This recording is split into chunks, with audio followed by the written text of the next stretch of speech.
Oh, good morning, folks, and welcome to Allergic to Stupidity. Today's is a little more on the somber side, and I'm going to end up in tears. We are observing, recognizing VE Day in Europe 180 years ago, and Canadians do and did exactly what Canadians do. We go in, we see a problem, we don't look for the aren't we wonderful? We don't look for the flags. We don't look for the screaming, worshiping of, oh, you saved us, or we're not braggers. We just go in and we do what has to be done. And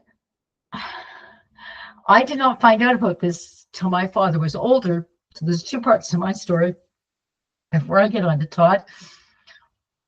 And my father fought in the Royal Canadian Navy, and he was part of a crew. He was chief petty officer to the boiler room, which meant he was the chief guy downstairs, making sure that the ship in question kept sailing, which was the Prince Rupert. And they were part of a group of people, of countries that sank a U-boat, which, for those who don't know, is a German submarine. And because the boat had come to a complete halt and was just sitting there firing, and the U-boat was surfacing, my dad came up from the boiler room because he really wasn't needed, and his guys were doing what they were supposed to do, and everything was fine. So he came upstairs, and he watched the U-boat come up, and he watched the skipper, i.e. the captain of the U-boat, tell the guys to jump ship. And he watched as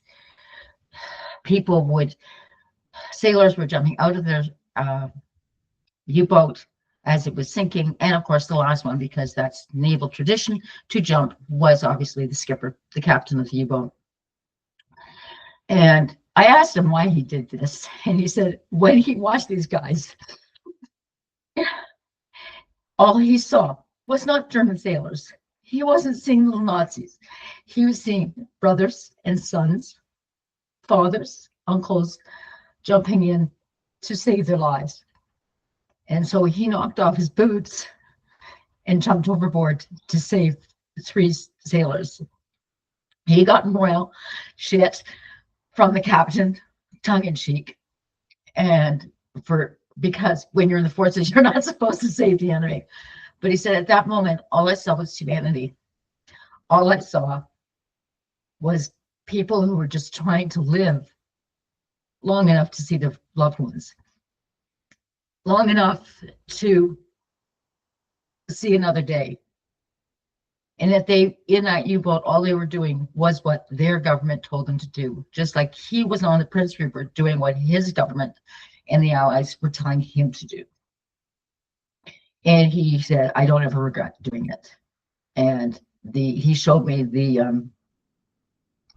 this slapping he got, which was just a comment in the books that he was to do it. He didn't get demoted. He didn't get anything. He just simply said, you weren't supposed to do that.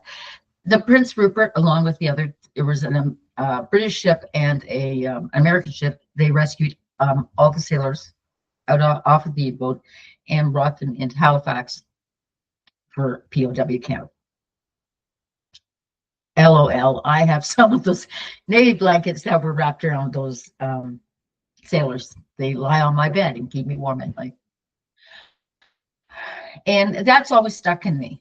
Even as I tried to join the Canadian Navy, it stuck on me that as Canadians, we are there to make it better than it was yesterday. The second story for me, which I think I've told on this channel before, was years ago when I was working at a little hardware store. This gentleman came along with a poppy on his sleeve, and it's going to connect in with Todd's video.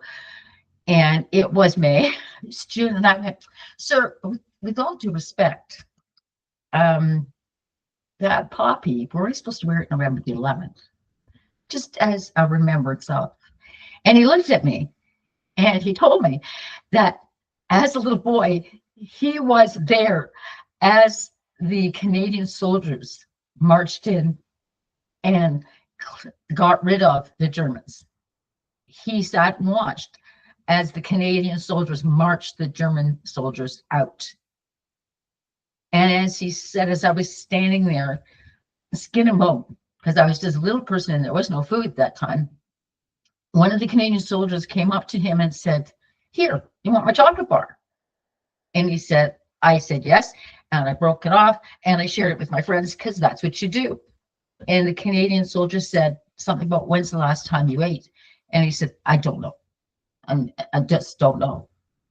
So that Canadian soldier immediately called over all his comrades and said, "These guys are starving. These kids are starving." So they all went into their own ration bags and pulled up all their own ration bags, their own food, and gave it to these kids and gave it to the citizens of those communities.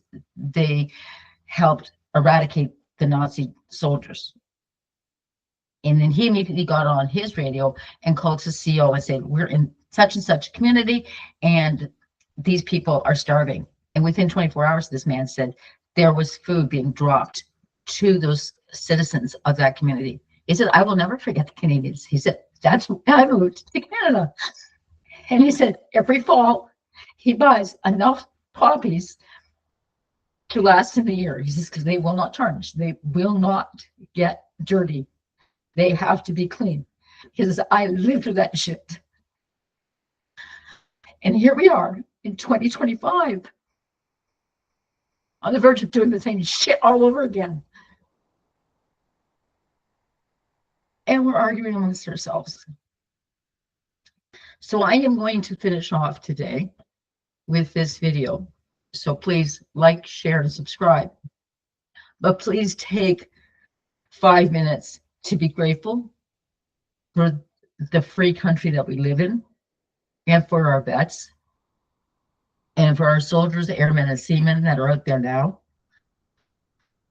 And let's be grateful for everything we have, and let's work together. So until next time. Says a lot of stupid things, but one of his most insulting lies rarely gets called out by the media. That Canada's military is weak or irrelevant or somehow doesn't exist. It's not just wrong, it's offensive, and I don't mean just to Canada, but to the countless countries that we have stood beside. Take the Netherlands.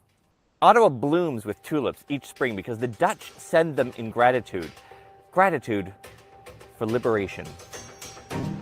After landing in France on D-Day, Canadian troops pushed north, fighting through mud and fire to reach the Netherlands. We cleared key waterways that blocked Allied supplies. We launched offensives that broke the German grip on Dutch cities. Meanwhile, the Dutch royal family fled to Canada. Crown Princess Juliana was pregnant, but to ensure that her child could inherit the throne, Canada declared the maternity ward of that hospital extraterritorial for just that day, Dutch land, so that her daughter would be born a citizen. That baby, Princess Marguerite, still visits us from time to time in thanks. After her birth, the Dutch flag flew from Ottawa's Peace Tower. That's the only time a foreign flag has flown there alone.